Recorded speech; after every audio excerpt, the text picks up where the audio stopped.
Today we're going to cover what it's like to present at a conference and some tips and tricks for just being able to sign up maybe for your first conference, or if you're someone who's been on the fence about whether or not you should apply to share at a conference, just giving you some ideas of ways to go about that.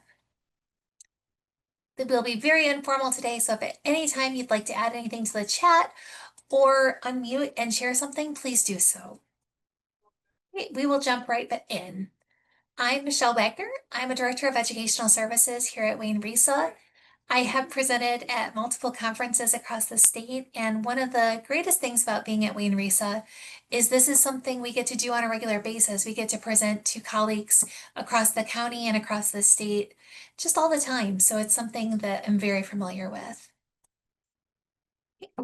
As we get ready to embark on this learning journey together, I would ask if you have something to write with and a pen. Just something to jot down notes with and something that you can keep. It doesn't need to be as formal as an actual post-it note, but just something nearby. And the reason why I'm going to ask that you do that is we know from research that it's very easy when we hear new information for it to come right into our brains and us to think, oh, this is interesting, or this is important, or this is something I want to remember. But we know that we don't always remember. And in fact, there's actually a pattern to our forgetfulness.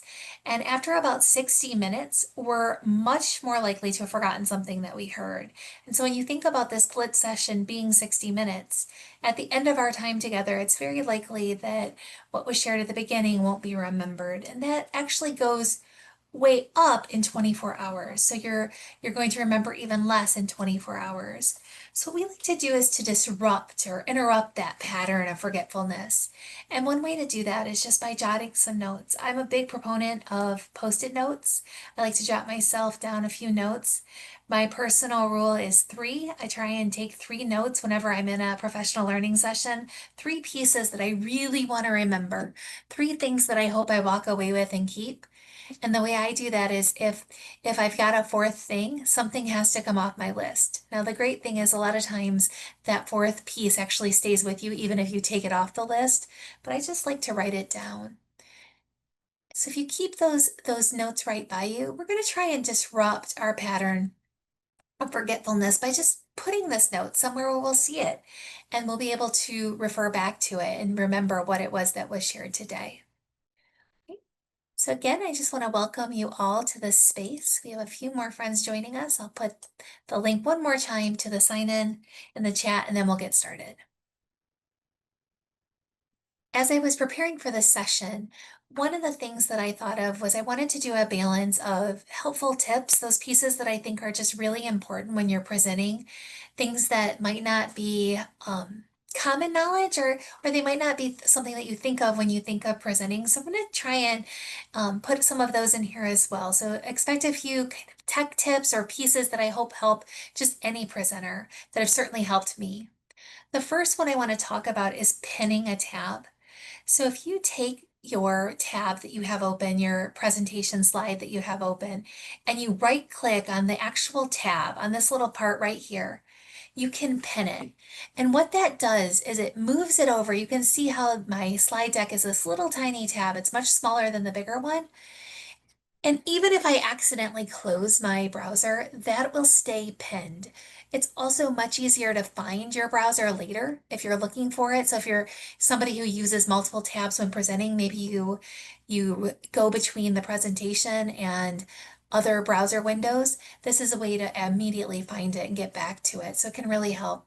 It's just one of those things that I do whenever I set up my presentation, and it's something I've done today.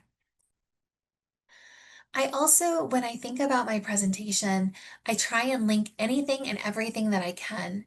And I do that by clicking on the image or the words and pressing Control K and then adding the hyperlink. When I share the slide deck with all of you, you'll notice that everything is linked so that if I share a resource, you're able to go right to that resource. I find it really important as people make copies of your slide deck and use them, that they have everything that they need to continue that learning journey, even when you're not with them. So it's one of those pieces that I just try and include no matter what. Try and hyperlink everything. All right, this is probably the most important of the tips that I'll share is this Control Shift and the letter T. When we're presenting, a lot of times it's easy to get nervous. It's easy to just be uncertain and accidentally click something where we close our browser. I'm sure that's happened to everyone in this space. You can immediately retrieve all of your closed tabs by pressing Control Shift and the letter T, T for tab.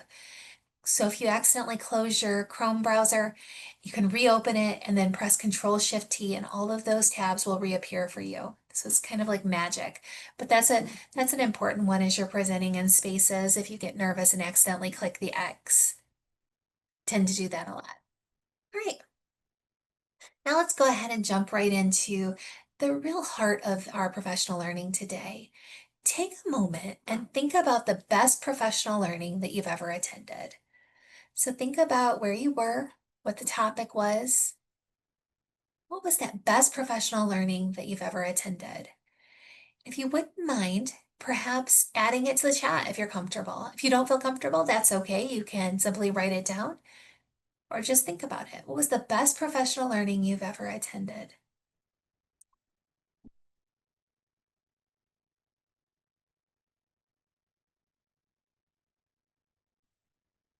If we were in person at a conference, this is a time when I would actually ask people to turn and talk, to share. Thank you for those adding things to the chat, both privately to me and publicly. Thank you. So now, as you think about that professional learning, what was it that made it worthwhile? What made it worthwhile? Why did you find it meaningful?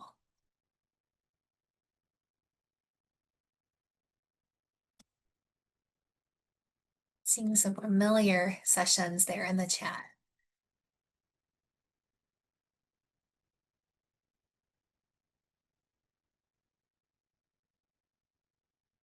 So when we think about what makes professional learning worthwhile, there are so many different ways in which professional learning touches us individually.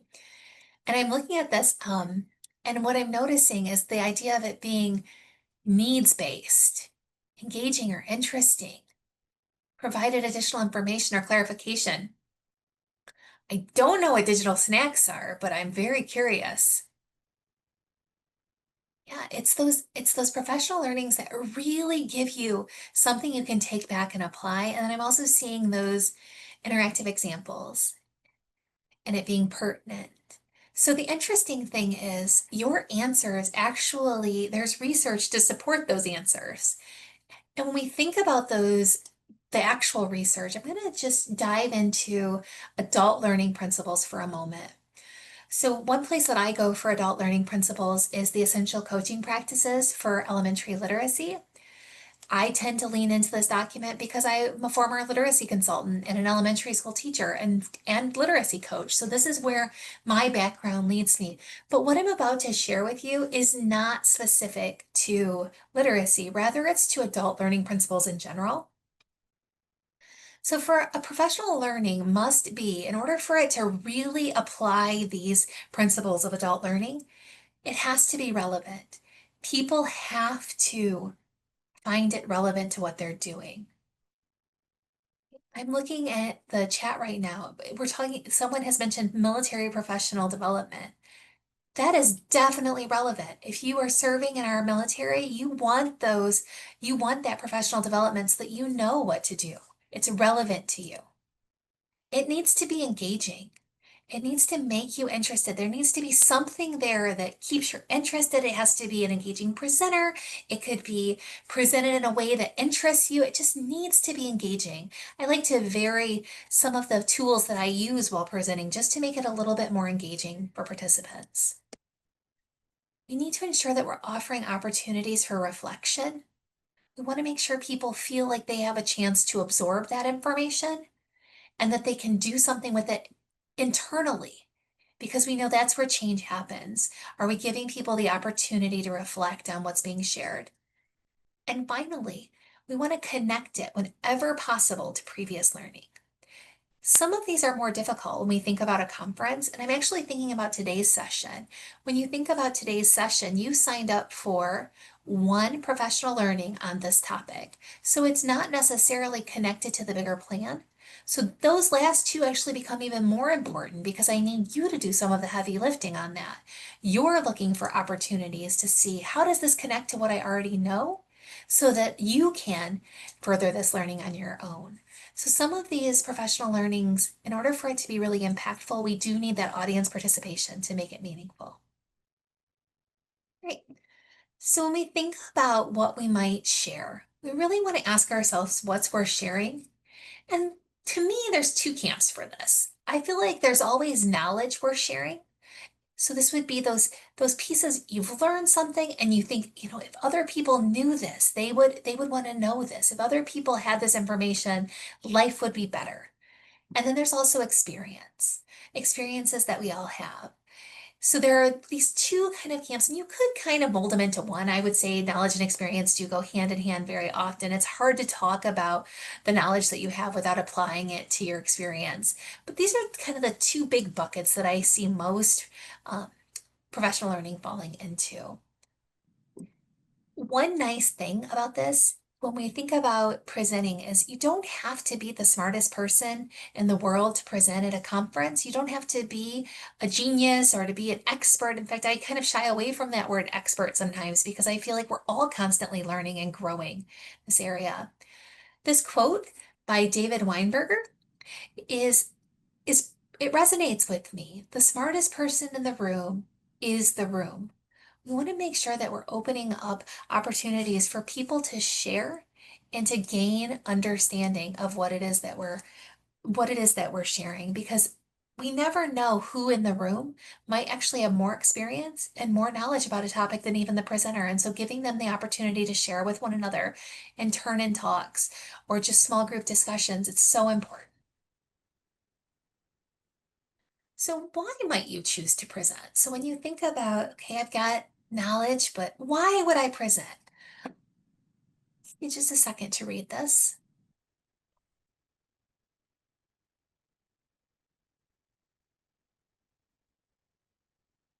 In education, we are a giant network of learners. We're all constantly learning from one another and growing from one another. And so when we present, it really does open up this world where we can continue to learn as well as to help others. I can't tell you how many times I've been in a professional learning session where I came to present or came to facilitate, and I walked away so much smarter, so much better because what I was gaining from the audience was incredible. I plan on following up with the person who mentioned digital snacks. I want to know what those are. What are those little snacks that individual received while in a professional learning that they still remember to this day? Like I want to know that. We want to make sure that people feel safe to present, but don't ever feel like like you have to know everything about a topic. Your audience will stump you. But the nice thing about educators is we are a network of learners and they will help you. We can all learn and grow together. Right. I also want to just say we all have something to share. Every one of us has a story, every one of us has a context, and we all have something worth sharing. I can also tell you that one thing that I think is missing a lot of the time at some of our state conferences are those voices from the field, people in different positions. One of the best professional learnings I ever attended was led by a school administrative assistant, and she shared about the importance of making families feel welcome and being that first person to be able to make someone feel welcome and all the different ways we could be a part of that. That's amazing. That professional learning was so impactful to me. So it's just different roles can be really important just to lift in here. Everyone has something to share, and you never know who you might inspire.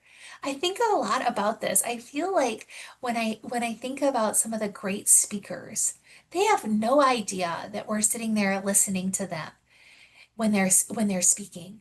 And I often wonder who's sitting in our audience and even in our classroom to some degree. We don't know who's in front of us at any point and who we might be inspiring with our words. So important.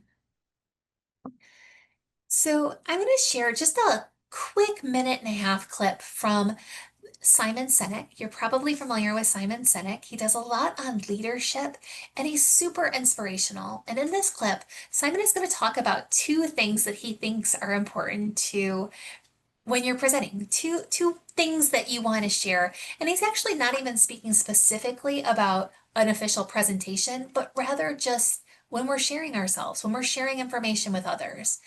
I'm actually going to cut it off before he talks about the second one, but if you're interested, it'll all be linked here for you. So go ahead and push play. And I would ask if anyone has trouble hearing, just go ahead and put that in the chat and we'll fix it right away. The two things I would offer that really profoundly help in an organization, and they're both religion for me, and it changed the course of my life, changed the course of my business. Number one, I learned to start with why, right? So I gave you the example before. I didn't tell people what I do, I tell people what I believe, right? So when you're flying home on the flight, after this event, you'll probably sit next to somebody on a plane and you have plane conversations where somebody turns to you and goes, "What do you do?" And you go, "I'm a chiropractor." And they go, "Cool." And except for the 10% of people who want to talk to a chiropractor, that conversation is over. Because nobody cares about what you do. And by the way, if you said, "What do you do?" and they go, "I'm in marketing," they go, you're gonna go, "Cool." Right? So the two things I did, number one, I stopped talking about what I did and I only started talking about what I believed. Right? You heard the hypothetical example I gave a moment ago. You say, "I love what I do every single day. I help people find ways to live a more inspiring life." Oh my God, how do you do that? Believe it or not, I'm a chiropractor. And then you can talk about you for the next 2 hours if you want. Right? So number one was I learned to start with why. I learned to start with what I believe, not what I did. So he starts with that, what does he believe, not just what he does. And I think when I think about how inspiring educators are all the time, think about that difference you're making. Think about that piece that connects you to your audience that they will want to know more about, that will inspire them to learn. If we were to continue playing this on, the other point that Simon makes is that there are always, when you think about kind of the way in which people respond to anything. You are going to have people who are early adopters, people who will love what you say, who will be in that audience. They will be smiling at you. They will be putting answers in the chat if you ask them to. They will be just exactly what you would hope for when you're presenting. And then there will be people, and there are usually people, no one in this session, of course, but who sit in the back and are kind of grumpy. And you wonder, did I say something wrong? Did I just offend them? Did I say something? Did I misspeak? I wonder what's up. Is my zipper unzipped or whatever it might be? You feel like there's like a grumpy face in the crowd, and it's human nature that we focus on those outliers. We focus on the people who are really happy with us, or the people who are maybe a little disappointed or seem a little maybe disgruntled with us. But we want to make sure that we're putting as much attention as we can on those people who seem like the early adopters, who are connecting with us. We want to pull them into our conversation, because if we can pull them in, we can grow that crowd. That positivity will grow and spread, and that's what we want to have happen. Okay. So I Two do things I would want offer to that share really one more thing. So on the screen, what you'll notice is just kind of another tip. When you're doing a video, when you're sharing a video, they're a great way just to bring in somebody else's voice, another expert into the room. If you're presenting at a conference, it's also a great time to get a drink of water or to take a minute to catch your breath when you're presenting. But I like to bring in these other voices. And when you insert a video right into Google Slides, one thing that I love about Google Slides is that Google owns YouTube. And so when you embed that video into your slide presentation, it takes out those ads. So when you present, you're not going to see ads before you push present. The other thing that I want to point out is if you're someone who, when you click the next button, you don't want it just to automatically play, click play manual. And that way it'll cause you'll actually have to click the play button in order for it to start, which is very helpful, I think. Otherwise, the other option is for it just to start immediately when you go to the first slide. And then finally, where that third arrow is, you can start and stop it exactly where you want it to. So you don't need to remember, oh, I wanted to stop it at 1 minute and 16 seconds. You can find that perfect spot and you can get it ready. So just another tip, whenever I'm presenting, I like to kind of share this because I feel like this is some of those behind the scenes things that can be very helpful. All right. So next, the where you might present. So we've talked about why you might wish to and what you might present, but where might you present? And the thing I would suggest is to think about conferences that you have attended. Professional learning spaces where you've been a part of that professional learning. So places that you enjoyed. For the sake of this particular presentation, I'm really going to focus on our state conferences. There are so many more than what's listed here, but we have things like MRA, which is our reading conference, McCall, which is our technology conference, MSTA, which is science, MCTE, we have the English teachers, and then MAME, we have library opportunities for librarians to present. There are so many options, and even if you don't fully fit with one of these, maybe you're someone who doesn't necessarily see yourself as a techie person, but you use technology within your first grade classroom all the time and you feel like it's made a difference. Consider McCall. Consider pushing yourself outside that comfort zone. You'll when you start thinking about that, you also want to think about the themes of the conferences. A lot of times conferences adopt specific themes. So things like AI might be a theme at a technology conference, or joy might be a theme at any of these conferences. So consider the theme and whether that theme resonates with you, and then consider the audience that you will be presenting to.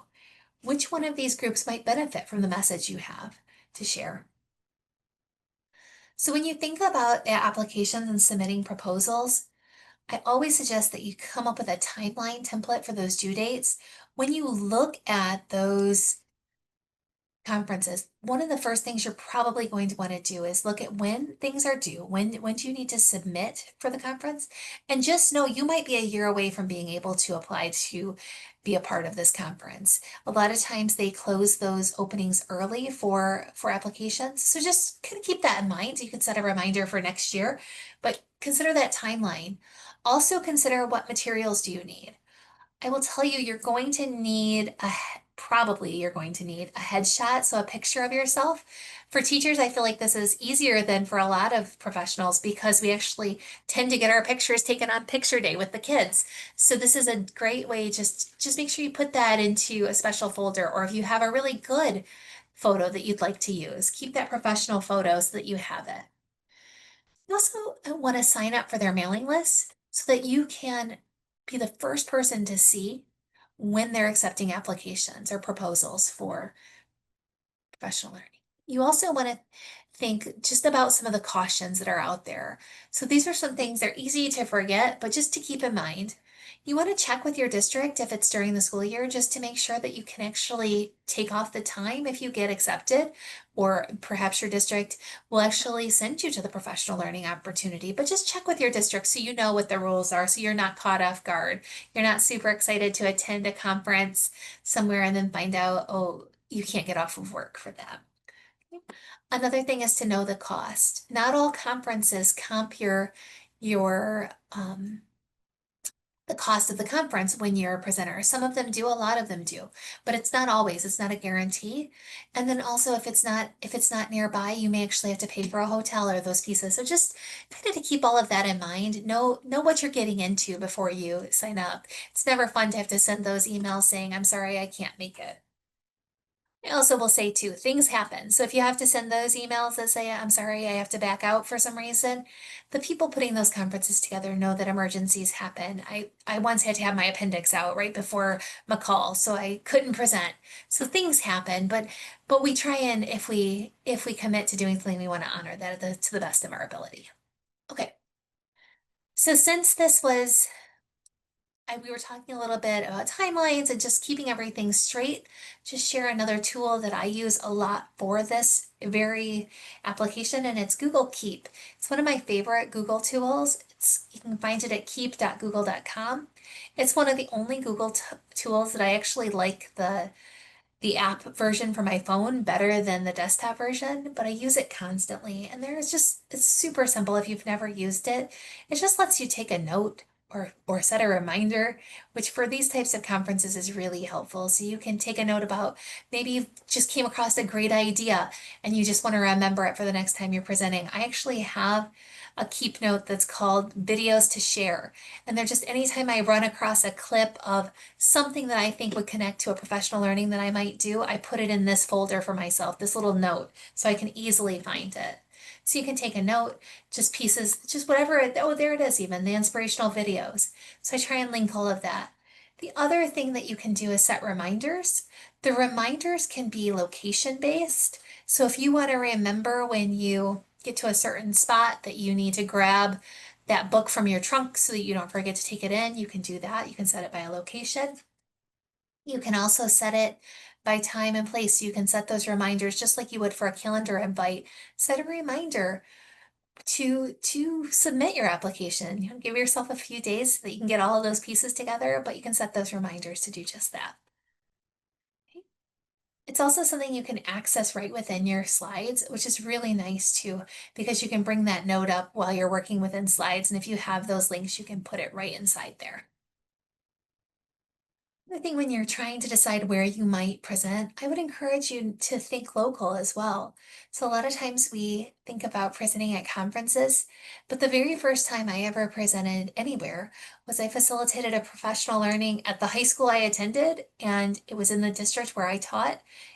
So, it's important just to think local. Where might be an opportunity for me to present? And look for those people who are usually the ones planning those professional learning days. Who's in charge? Can you ask them, hey, is there an opportunity for me to be a part of this? I'll do whatever you need.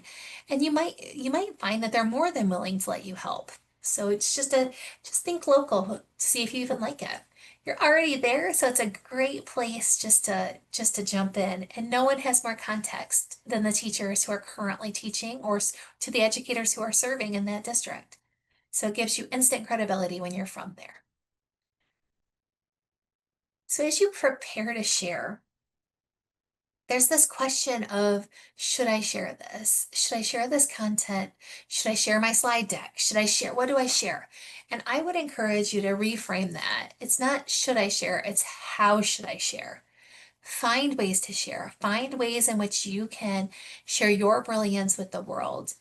I'm going to go through a couple of just ideas of ways you can share your slides in particular, because I feel like this comes up a lot where people want the slide deck. I know I personally do whenever I go to a professional learning. I really look forward to getting those slides so that I can remember and I can maybe even reuse or repurpose some of the pieces that I saw in that presentation. I'm always constantly looking for what can I share, what can I take, what can I borrow, what can I remake based on the pieces that we're hearing from others.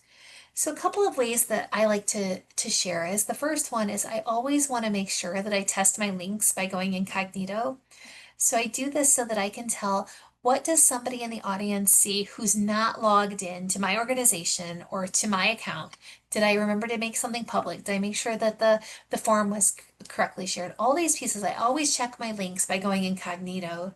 So Control Shift N, it just opens up, it'll look a little gray when you open up that Chrome browser, but it's just a private window that isn't linked to you. So it's just a way just to see what someone who isn't signed in as you would see.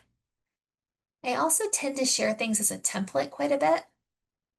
So when you look at something as a template, you can see here on the slide what it looks like. It'll come through like this. And instead of making a copy, the person would click Use Template. I really like this because they don't necessarily have to actually use the template. They don't actually have to add it to their drive. They can look at all the slides and decide if it's something they want to add. So it's one of those, it's a way that I like to share my materials. To do that, you can see here I have the original link, which always ends in edit something, right? Edit and then words. If you take that edit and you change it to template preview, you can share it as a template. So these are just some basic ones. I'm sure you've all seen the ones where we force a copy. It's the same concept where you change that ending all the way to copy, just that word to copy. So it's everything from the word edit on. No matter how long that is, you just change that to the word copy. And that'll force something that looks like this, and people can make a copy. Another way to share it is in presentation mode. And another reason why it's important to know these little tricks is because you might sometime have something shared with you in this way, and you might want to go back to the edit mode. So then you could do the opposite where you changed the word present back to edit, and it would work the same way. We take you backwards. Okay, so presentation mode, it'll just open in the presentation. So they won't see all those options to edit or make a copy. It'll just be in presentation mode. Okay. PDF sharing is another one that I use a lot as well when I'm sharing professional learning. To do that, you just change that to export/PDF. and it will actually download as a PDF, which is really helpful. So you're not actually doing all these things, you're just changing the link. So it can save you some time and give you those pieces. This is nice if somebody doesn't have some of the tools, maybe they don't have a Google account, or you can just make this so much easier by just changing some of those pieces. Okay. So we're kind of going back and forth between those helpful tips and then the actual, like the nitty gritty. And when we think about professional learning, we always want to focus on research. Before we go on, I want you to think back to the beginning of our time together when when I shared with you the research behind forgetting, how easy it is to forget. And if you haven't had an opportunity yet, just to jot down something that you hope to remember, go ahead and jot down something. It could be as simple as a tip or hopefully something even more meaningful.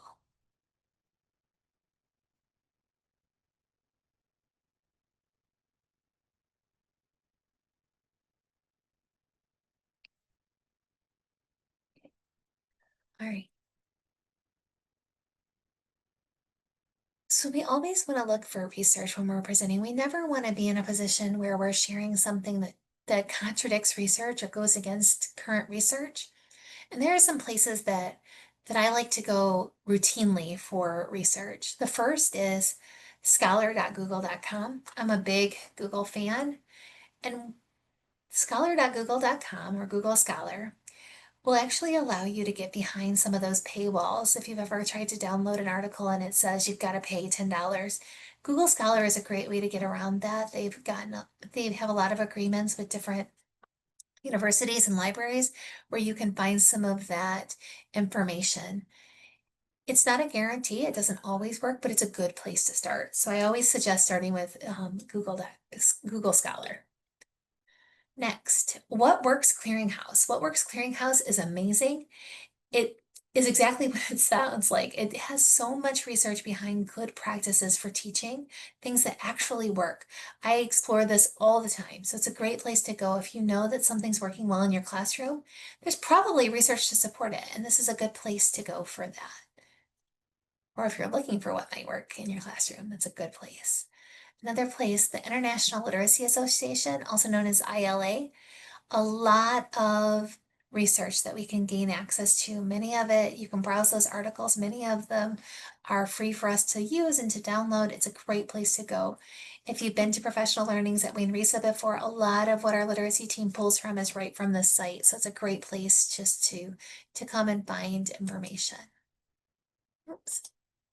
I talked about hyperlinking everything. So I have hyperlinked everything. So what you just saw was me actually going to the resource. Another one, Eric. Eric is, if you remember from your college days, it was probably what you used to browse to find good articles and pieces. So Eric's another great place to find information, to find some research. And I'll give you this too. A lot of times if you are on Eric and something's behind a paywall, I try and search for the title. I find whatever it might be, the article. A lot of times the abstract gives me all the information I actually needed. I just needed to kind of know the summary of what the research said. So this is a good place to go, even if you don't have full access. Another thing you can do is search for the title once you find it in ERIC within Google Scholar, and sometimes it'll come up. Another trick is actually to search for it in just a Google search, but add the letters PDF afterwards, and I tend to find stuff that I didn't think I would find. So someone has downloaded it and uploaded it somewhere, and so it's easier to find. So just there's some ways you can find good research. Finally, the Mel Library. We have this incredible resource in Michigan, and we think about it sometimes as a place for students to go, but it also can be a great place for us to go and really explore professional tools and resources. So these are all great places to go for research. So just to recap that, I'm going to talk about kind of where you can go for that research. Google Scholar, great place. The What Works Clearinghouse, ILA, Eric and Mel. In just a moment, you will see in the chat, I'm going to put these links directly here so that you can find them. And my hope is you'll pick one and just visit it quickly on a topic that you might be interested in. So just take a minute to search for a topic that you are interested in. And it'll take me just a second to add them all. I've recently learned that you can't hyperlink two different things in the same Zoom comment. You have to do different ones. So they will come through as different. So just pick one and see if you can find a topic. Oh,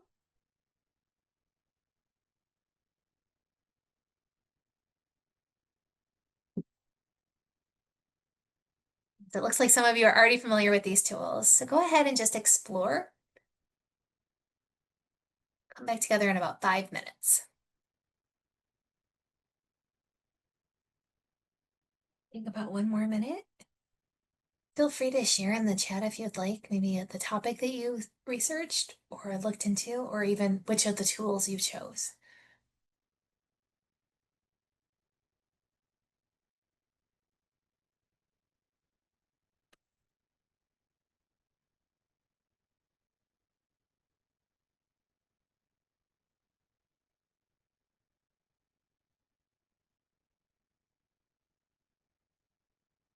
I've really been surprised by Mel in the past, recently, just how helpful it really is for me as a professional. And some of those articles that I wasn't able to find anywhere else, I was able to find on Mel.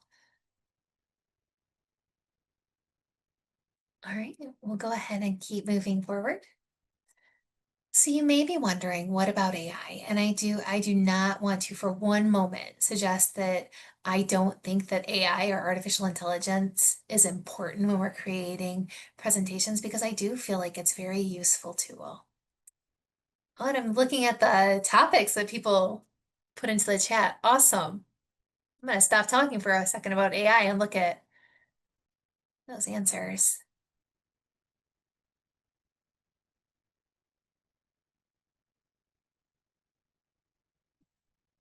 Julie, I would be interested in that topic. My family, everyone in my family except for me is fluent in ASL.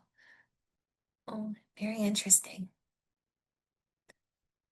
Awesome. I think these are all great topics, and any one of these would be an interesting topic at a professional learning opportunity that people could sign up for and learn from you. All right, so when we think about I do want to talk about just the ways in which AI is used, and then also just some cautions, because I think that there are both.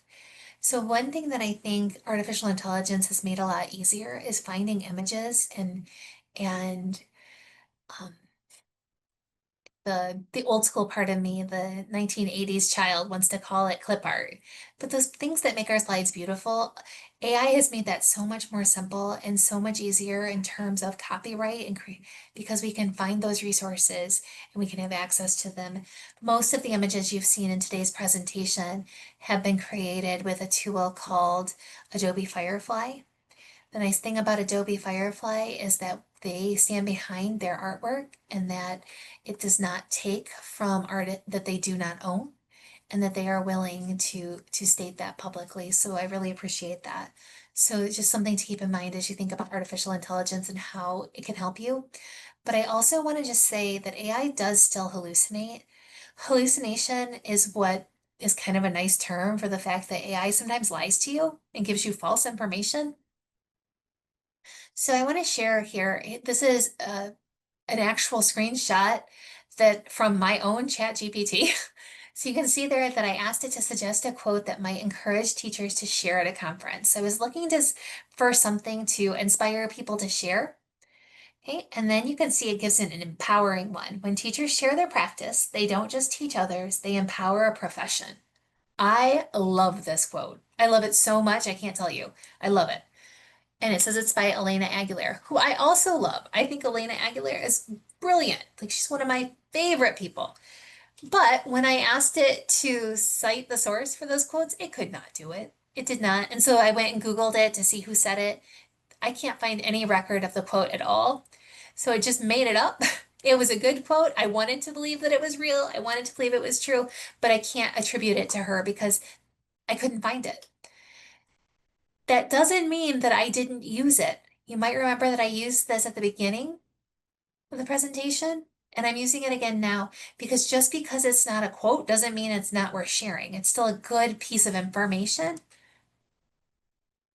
So here it is again. So just being mindful of that, the way in which we share information. So we just want to be mindful of that as we think about artificial intelligence. And people aren't coming to a conference to hear really what AI has to say. They're coming to hear your story. And that's the thing that AI can never take away from us, is that story that we all have to share. When someone's sitting before you and learning from you, they can see and connect with you. It's that human experience that I really think helps us grow and learn and just makes it so much more powerful. So just something to keep in mind. So I encourage you to share your story because that's what makes us special. That's what people connect to. People connect to stories. They connect to vignettes of learning. Whenever we can share our own voice, it just makes such a difference. We want to make sure that we're sharing both our successes and our challenges. So life is not always rosy in a classroom or in education or in our careers. And so we want to make sure that we're taking the time to share both the successes and the challenges. Nothing's more frustrating to hear from someone who acts as if everything's easy, everything's simple. And if you follow these two tricks, you're going to have an easy life forever. No, things are really tough. And we want to make sure that we're being honest about that and that we approach it with humility and so that everyone knows, hey, we're fellow learners. We're all growing in this. So successes and challenges both are equally important. So this is another, when I think about someone who shares their story in a way that resonates with me, in a way that changes me forever, I think about Rita Pierson. If you're not familiar with Rita Pierson or her TED Talk, I strongly recommend it. I recommend just pausing what you're doing this afternoon and just listening to it. Or if you have a bad day, take it out, maybe put it in your keep note and play it when you're on your way home from work or on your way to work, because I think she's inspiring in a way that few people are. So I wanted to take just a moment and play just a small clip of what Dr. Pearson had to say. Here we go. But one of the things that we never discuss, or we rarely discuss, is the value and importance of human connection. Relationships. I have had classes that were so low, so academically deficient that I cried. I wondered, how am I going to take this group in 9 months from where they are to where they need to be? How do I raise the self-esteem of a child and his academic achievement at the same time? One year I came up with a bright idea. I told all my students, you were chosen to be in my class. Because I am the best teacher and you are the best students, they put us all together so we could show everybody else how to do it. One of the students said, really? I said, really? And I gave him a saying to say, I am somebody. I was somebody when I came. I'll be a better somebody when I leave. I am powerful and I am strong. I deserve the education that I get here. I have things to do, people to impress, and places to go. And they said, yeah. You say it long enough, it starts to be a part of you. Both my parents were educators. My maternal grandparents were educators.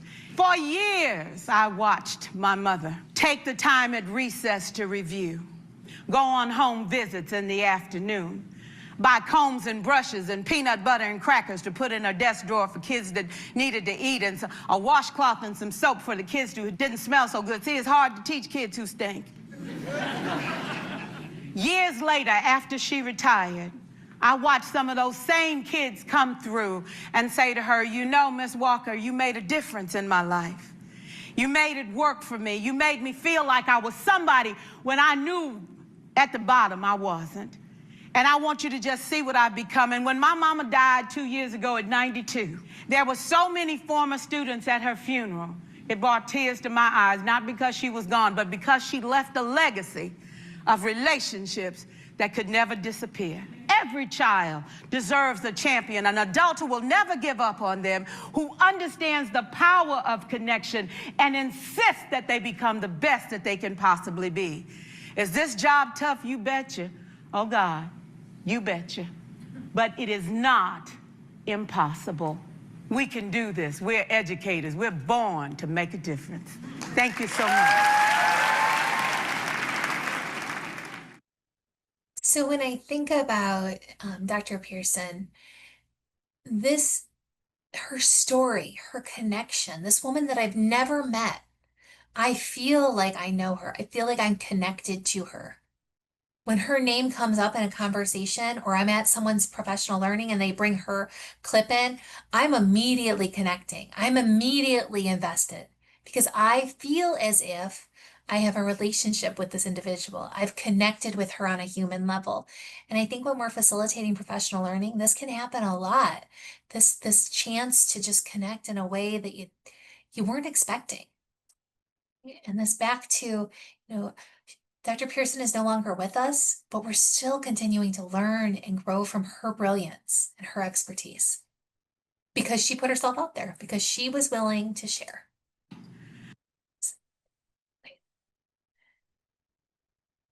So as we move forward, I do want to, and this is a good time to kind of think about time because we're running out of it here together. I want to talk about time. And when you're facilitating a professional learning, especially the first few times, I felt like the time just clicked by so slowly.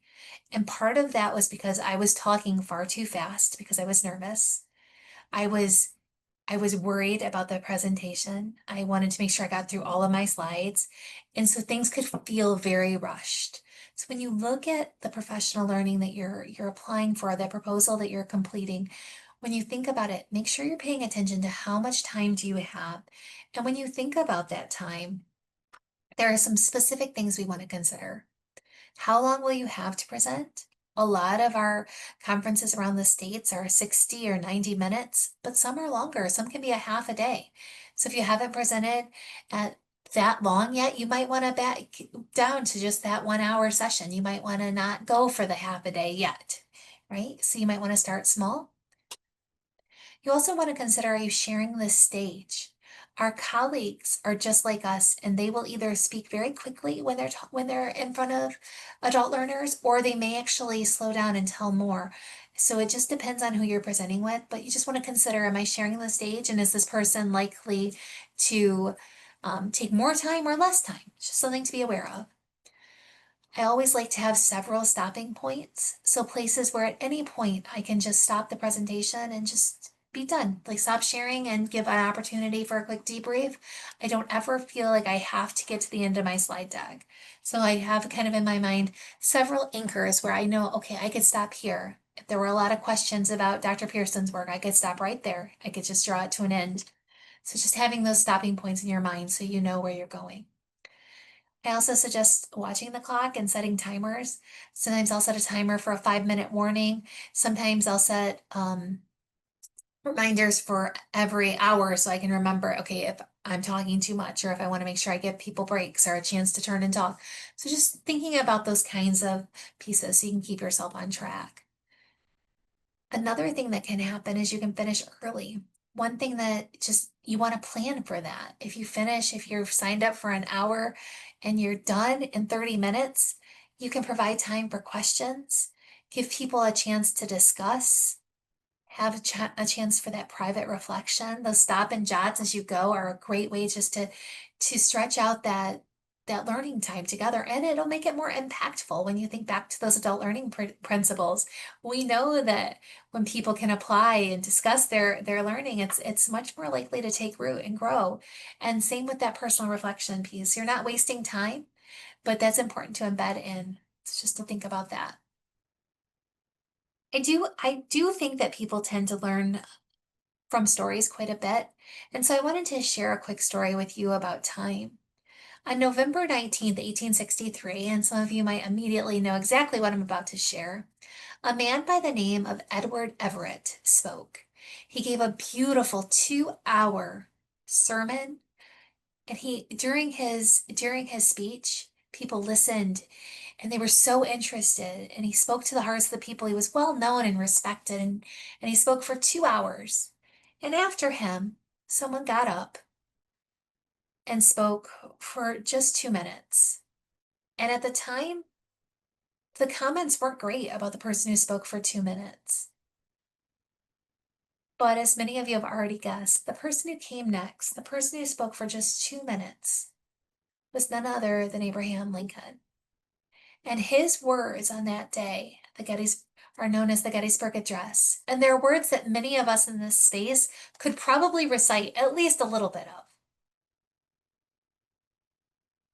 Change the world. And I think about that a lot, how when words stay, they resonate. On that day, his 2-minute speech was much more powerful. You may have not even known the other gentleman's name. You may not have known that he spoke on that day, but we remember the words of President Lincoln because the words mattered. So it's not always how long we speak, or even how gracefully or how big the words are that we choose to use. It's what we have to say. And I think every one of us has a story that we can share. We all have those pieces of brilliance that we can share with the world. So if you're nervous, if you're feeling uncertain, just know that there are some workarounds to that. Some some simple workarounds is to co-facilitate. Find someone who will present with you. Again, look for those people in your district who already present at conferences or who already lead professional learning within your school or within your district and ask, hey, can I help? Is there anything I can do? You can start small. Start by maybe you'll do the connector. Maybe you'll be a part of that piece. But can you co-facilitate? Is that a way to get your feet wet? And then the other thing that I would really suggest is this idea of practicing. I do this a lot. I am known for, if you ever pass me in a car and you see me talking to myself, I'm probably going through a presentation that I'm going to do. So I do this a lot. I'll also do it with my TV, where I'll actually practice just in my own home, kind of going back and forth. I'll do a screen share and just put my slide deck up and talk to no one in my living room. But practicing is a really good way to make yourself feel comfortable with the content so that you're able to do it. All right. As we run out of time, I do want to just share one more thing that I do like to do. I'm a huge fan of tinyURL. I use it all the time. If they started charging for it, I would probably cry, but it is a free resource. I love it for lots of reasons. I loved it when I taught first grade because it is not case sensitive. So it doesn't matter if those babies capitalize certain words or leave them lowercase. It makes no difference at all. The other thing I love about it is you can customize it. So you can put in a long URL, which is what I did today, and you can get a shorter one. And you can also suggest what you want it to be. So you'll notice mine today says Blitz 85, which is the date, August 5th, 25. So 8525. This will take you to the slide deck. So you'll be able to have access to all of these resources. It's much easier when you're in a large setting for people to be able to have that URL. I even like it more than QR codes because I find that people can easily type it in on a laptop or a Chromebook, but they can also type it into their phone if they'd rather. There's nothing wrong with QR codes. I use those as well. I used one at the beginning for sign in, but it's just a great way just to share something quickly so that people have it. So tinyurl.com/blitz8525 will take you to our slides for today so that you'll have access to all the notes. You'll see that everything is hyperlinked there for you so that you have those resources. I'll also put a link in the chat just so you have that. You'll notice when I shared that link, I did not put the HTTP //. You just don't need it. So there's no reason to put it up there. So it just takes up more screen real estate. So it's a great thing to share. Also, these links last forever, so you'll be able to come back to that later. So that's another resource that you can have. Now, just before we go, if you would just take a minute to think about that goal we had at the beginning, where we were going to disrupt our forgetfulness, that we were going to jot down a couple ideas that were worth remembering, something that might be helpful. It could be as simple as, hey, I can retrieve my lost tabs by pushing Control-Shift-T. It can be something much more meaningful about adult learning principles, but if you could just jot down something, just one thing that maybe you should write that down. And then I would encourage you to go ahead and put that in a place where you can find it so that tomorrow morning when you wake up, you're going to see that and you're going to disrupt that pattern of forgetfulness and hopefully it'll resonate with you and maybe make it just a little bit simpler. So I want to thank you for coming today. And I did see some of the questions in the chat, and I just want to address the one about narrowing your focus. So narrowing your focus is really hard. And sometimes it's just that I think about that idea of just, focusing on just a tiny little bit rather than the whole. And that's okay. Think about your time that you have. A lot of the time when I'm presenting on something, I'll actually address that up front. Like, this is a big issue. And for the purposes of today, I'm focusing on this small sliver. And so while we could spend all day talking about any of this, we're just going to spend our time together focused on this one issue. So you're not discounting how important the entire topic is, but you're really trying to hone that in. If you're wondering in particular what a topic might be that you should present on, ask your colleagues. Hey, what have you noticed that I do? Think about the person who evaluates you. What is it that I do that might be different from other people? How do you notice anything about me that could be worth sharing? A lot of times our colleagues will give us really good ideas about what it is we can share. Teachers are notoriously humble, and this is also a great opportunity for you as a colleague and a friend to share ideas with others. If you see something that you know is remarkable about a colleague or a person in your school, say, hey, you should share that at a conference. Let's share it together. Let's co-facilitate. But make sure that we're lifting up our colleagues as well. Okay, I see the point about what about being worried about forgetting something. I hear that. I am also worried. I can tell you right now, I'm using two screens. One has my presentation up in presentation mode, and the other one has it up so that I can look ahead and try and keep track of those ideas. I am a big user of speaker notes. I take a lot of notes so that I try and remember things. I also have just jotted down some pieces that I want to remember. So all of those things are ways that you can help you remember. But I would strongly suggest using speaker notes, and then also just taking, if you're worried about one specific thing, like having like a little note card or something that you can just jot down ideas. And then the more you practice, I tend to use more slides than a lot of people because I feel like they help me remember what it is that I wanted to share. One of the reasons I wait till the end to share those is that it's just I don't want anybody to see, oh, she had 87 slides. This is going to be awful. So I try and keep it at a nice pace, but I also do use more slides than I think might be typical. Questions? Anything else?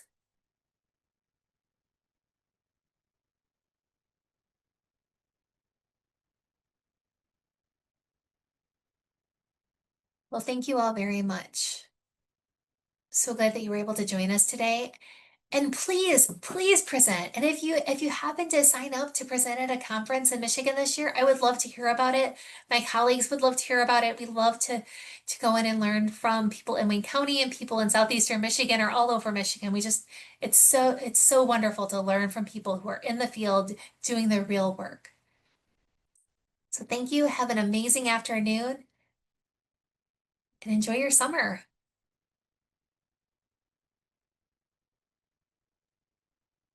Thank you. You too. Thank you.